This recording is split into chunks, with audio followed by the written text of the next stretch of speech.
بانی دعوت اسلامی امیر اہل سنت شیخ طریقت حضرت ابو بلال مولانا الیاس اتار قادری صاحب دامت برکاتہم العالیہ سے مدنی مذاکرے میں کیے جانے والے سوال و جواب۔ نمبر 1، آقا صلی اللہ علیہ وآلہ وسلم کا ہمزاد مسلمان ہو گیا تھا۔ سوال، سنا ہے کہ پیارے نبی صلی اللہ علیہ وآلہ وسلم کا ہمزاد مسلمان ہو گیا تھا، حالانکہ ہمزاد تو شیطان ہوتا ہے اور شیطان کیسے مسلمان ہو سکتا ہے؟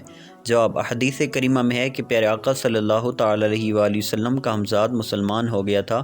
آپ صلی اللہ علیہ وآلہ وسلم فرماتے ہیں وہ مجھے اچھے مشورے ہی دیتا ہے۔ جب حدیث کریمہ میں ایسا بیان کیا گیا ہے تو ہمیں مان لینا چاہیے، سوچنا نہیں چاہیے۔ نمبر 2، مرنے کے بعد قبر میں منہ مبارک رکھنا کیسا؟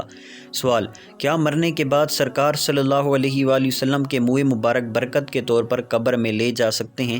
جواب، حضرت سیدنا امیر معاویہ رضی اللہ تعالی عنہ نے اپنی قبر میں تبرکات رکھنے کی وصیت فرمائی تھی، جس میں یہ بھی فرمایا تھا کہ میری آنکھوں پر سرکار صلی اللہ علیہ وآلہ وسلم کے منہ مبارک یعنی مبارک بال رکھ دینا اور مجھے ارحم الراحمین کے سپرد کر دینا۔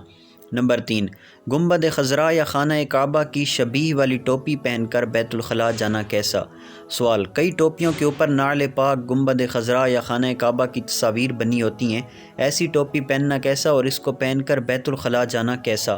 جواب، یہ ٹوپی سر پر پہننے میں کوئی حرج نہیں، البتہ واش روم جائیں تو یہ ٹوپی اتار کر ادب سے باہر رکھ کر جائیں۔ اگر اتار کر جیب میں رکھ لیتے ہیں اور اس پر بنی ہوئی مقدس تصاویر چھپ جاتی ہیں تب بھی حرج نہیں، لیکن باہر رکھ کر جانا بہتر ہے۔ نیز یہ پہن کر نماز پڑھ سکتے ہیں، البتہ جماعت کے ساتھ صف میں نماز پڑھتے ہوئے جب سجدے میں جائیں گے تو اگلی صف والے کے پاؤں کا تلوا اس کی طرف ہو سکتا ہے۔ ہاں، اگر پہلی صف میں نماز پڑھ رہا ہے اور امام کے عین پیچھے نہیں ہے تو اس صورت میں ایسا کچھ نہیں ہوگا۔ نمبر 4، حجر اسود کے بوسے کی سعادت۔ سوال، آپ نے خانہ کعبہ کا طواف تو کئی بار کیا ہوا ہے، کیا کبھی حجر اسود کو بوسہ دینے کی سعادت بھی نصیب ہوئی ہے؟ جواب، میں یعنی سگے مدینہ نے غالباً سن 1980 میں حجر اسود کو بوسہ دیا تھا، یوں میں نے زندگی میں ایک بار حجر اسود کو بوسہ دیا ہے۔ نمبر 5، کیا زمزم شریف 3 سانس میں پینا چاہیے؟ سوال، کیا آب زمزم شریف 3 سانس میں پینا چاہیے؟ کہتے ہیں کہ یہ مبارک پانی ہے اس لیے 1 سانس میں پیا جائے۔ جواب، آب زمزم شریف بھی 3 ہی سانس میں پینا چاہیے۔ نمبر 6، مجھے مرنا ہے آقا گنبد خضراء کے سائے میں۔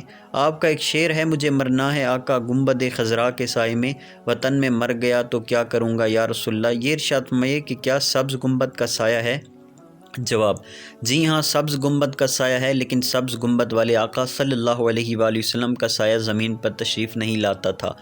آپ صلی اللہ علیہ وآلہ وسلم کا ظاہری سایہ نہ تھا، لیکن چونکہ آپ صاحبان عالم ہیں اس لیے ساری کائنات پر آپ کا سایہ پڑ رہا ہے۔ ہم ان کے زیر سایہ رہتے ہیں جن کا سایہ نظر نہیں آتا، جھولیاں سب کی بھرتی جاتی ہیں، دینے والا نظر نہیں آتا۔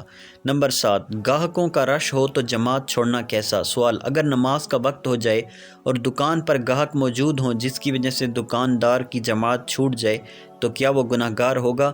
جواب، جی ہاں، یہ ایسا عذر نہیں ہے کہ جس کی وجہ سے جماعت معاف ہو جائے۔ گاہک جاتا ہے تو جائے، جماعت نہ جائے، اللہ پاک برکت عطا فرمائے گا، ایک جائے گا 10 آئیں گے انشاءاللہ الکریم۔ نمبر 8، ویلڈنگ لائٹ کے سبب آنکھوں سے بہنے والا پانی۔ سوال، ویلڈنگ کا کام کرتے ہوئی آنکھوں میں لائٹ لگتی ہے جس کے باعث آنکھوں سے پانی بہتا ہے، یہ پانی پاک ہے یا ناپاک؟ جواب، اگر ویلڈنگ لائٹ لگنے کے سبب آنکھوں میں مرض لگ گیا جس کے باعث آنکھوں سے پانی بہتا ہے تو وہ پانی ناپاک ہے اور اس کے نکلنے سے وضو ٹوٹ جائے گا۔ اگر عارضی طور پر آنکھوں میں لائٹ لگی اور آنسو آئے، جیسے کہ دھوئیں یا پیاز کاٹنے سے آتے ہیں، یا مرچ کا کوئی حصہ یا گرد اڑ کر آنکھ میں گئی تو آنسو آ گئے، یا کبھی ہنگاموں کے دوران شیلنگ کے سبب آنسو نکلے، تو نہ وضو گیا نہ یہ آنسو ناپاک ہیں۔ واللہ